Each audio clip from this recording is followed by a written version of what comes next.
Hello, I'm Hugh, and today News for Scotland focuses on the European-wide elections to the European Parliament. The vote takes place across the continent, from the County Mayo in the west to Cyprus in the east, from Finland in the north down to the Canaries. About 373 million EU citizens can cast their vote over 27 countries, each country deciding how to hold the election in their own way. The Netherlands goes first, voting on Thursday the 6th, Ireland follows on Friday, and the other countries mostly will hold their elections on Saturday and Sunday. This election will settle two questions. First, the political colour of the new European Parliament and its 720 MEPs. But secondly, voters will be helping to select the next leader of the European Commission, the most high-profile job in the EU, currently held by Ursula von der Leyen. Last time, 2019, Scotland returned 6 MEPs, that's 3 from the SNP, and 1 each from the Lib Dems and the Conservatives, and oddly, from the Brexit Party. Labour's long-standing MEP David Martin finally lost his seat in 2019. Those elected representatives, however, had to stand down the following January because of Brexit, so Scotland is sitting this one out. The number of seats each member state gets is population weighted, with Germany having 96, France 81, Italy gets 76 and Spain 61. Smaller countries about the size of Scotland, for example Finland, Slovakia and Denmark, each get 15 MEPs. So that suggests that if Scotland joined the EU as a member state and not as a region, we'd probably have at least twice as many MEPs as last time. What are the big issues that European voters are thinking about? Europe, of course, is emerging from the twin crises, COVID and high energy bills, so it's not surprising if the economy, rising prices and security are dominating voters' thoughts. In fact, a recent poll for Euronews showed that 1 in 3 Europeans said they'd be in big trouble financially if hit by an unexpected bill. The EU does want to go ahead with its environmental policies, but voters are more concerned with day-to-day issues. Defence is now a bigger issue than in previous EU elections because of Russia's attack on Ukraine. As a Trump-led America would reduce its commitment to NATO, there's a growing feeling, and Ursula von der Leyen reflects this view, that Europe has to take care of its own defence. Immigration has been a growing political headache for over a decade in Europe, with over 300,000 irregular border crossings into the EU27 last year alone, the largest group coming from Syria. The new immigration pact, agreed as the old Parliament wound itself up a couple of weeks ago, aims to share these new arrivals around the EU member states, but not all of them are happy with it. Still, like Scotland, Europe needs these newcomers, who are usually young and have made the journey because they intend to work in their new home. And there is work to be done. Incidentally, thanks for finding our channel and for watching this far. We are a new media service based in Glasgow. We began putting out news, current affairs and culture coverage on YouTube April, just a few weeks ago. As a not-for-profit company, we don't have any income from the government or any political party, and we're now asking our viewers to help us to expand the programmes we make. If you look out for the subscribe button on the bottom right of this page, please click on that and you'll get updates whenever we have a new show out. Excuse me. Also, if you want to support News for Scotland in a more tangible way, it would be great if you could contribute a few quid to our crowdfunder, and I will link that in the comments below. Any amount at all will help us research and produce more programmes. Back to the European elections. MEPs are usually part of a European political group, organised on political and not national lines. The biggest group in the outgoing Parliament was the centrist EPP, the European People's Party, the natural home for Europe's centre Conservatives or Christian Democrats.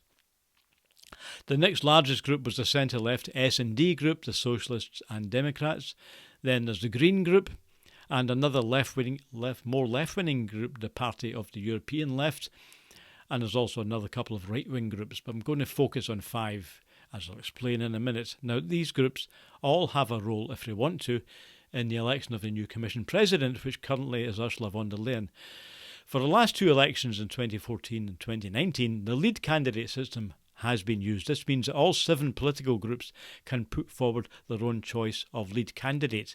Only 5, however, have done that this time.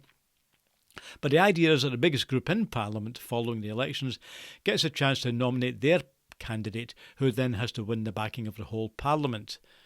If the EPP loses support this year, and polls suggest that is likely, there could be a political rammy in Brussels next week, if there's no clear winner. Von der Leyen is standing again, but isn't a shoo-in this time. So who are this year's 5 lead candidates? As I've said, 5 of the political groupings have put a name forward, and the far right doesn't agree with the process, so they're not taking part. But first of all, in alphabetical order, there's Walter Baier for the European Left, Sandro Gozzi for the Renew Europe group, Terry Rentke for the European Greens, Nicolas Schmidt for the Socialists, and of course Ursula von der Leyen again for the EPP. Now, Walter Baier from Austria has published books on the history of communism in his country, and he wants a European Union at the service of its people.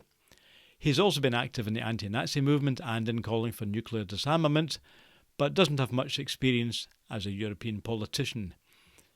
Marathon man Sandro Gozzi of the Renew Europe group has been a member of the Italian Conservative government, but now stands as the lead candidate from France, where he now lives, saying that he himself is an example of the European ideal. Renew Europe believes strongly in the European project and want to return the Union to its founding principles. They support sustainable economic growth and defend the rights of minorities while rejecting nationalism. Terry Rentke chairs the Green Group in the European Parliament, where she was first elected in 2014. The Green Group wants a Europe which will take a stand on the climate crisis and tackle the growing divide between rich and poor. They call for a transition towards a prosperous green economy and want to replace fossil fuels with energy systems based around hydrogen. Nicolas Schmidt for the Socialists was on the outgoing EU Commission. He was in charge of labour and social rights and has also been a government minister in Luxembourg. He calls for a social Europe with more workers' rights and an end to precarious zero-hours contracts. He likes to meet ordinary citizens and has made a point of meeting people in workplaces and pubs during his campaign. Running again as Commission President, Ursula von der Leyen warns against political extremists both from the extreme left and the extreme right in Europe.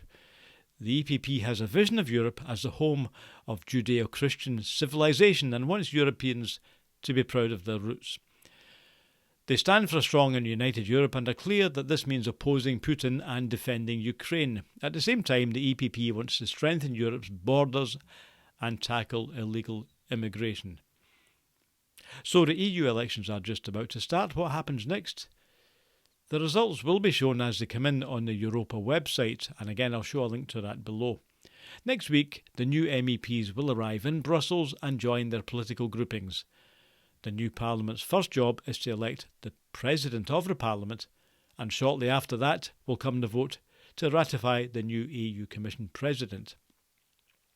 Scotland is in Europe, of course, but not in the European Union. Our citizens visit Europe in our thousands, and our exports are very popular there. Our cities and Highland beauty spots are favourites for thousands of visitors from the European mainland every year. And there is an awareness among Europe's decision makers that Scotland made a positive choice in 2016 to be part of the European Union.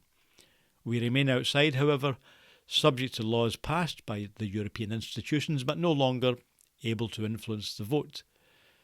Between now and the Scottish elections of 2026, we have the chance to look again at our two unions, the existing one with London, or the prospect of re-establishing our union with mainland Europe. We still have plenty to discuss, of course. 1/3 of Scots, after all, don't want to be in the EU at all. Some want independence from London and Brussels, while others, like Alba, want to apply to the European Free Trade Association, EFTA, as a halfway house, short of full EU membership, but still having access to the European single market. So what do you think? What should Scotland's European choice be? And do we need independence in order to carry out that choice? Please leave a comment below. We'll do our best to reply. We've been managing to do it so far up to now. OK, that's our quick EU elections roundup. And we'll cover the vote as the results come in with a couple of short videos next week. And once the dust has settled, there's that other election to talk about. Again, we'd appreciate it if you'd click on the subscribe button below. And thanks for watching. I'm Hugh, and News for Scotland will be back in a couple of days.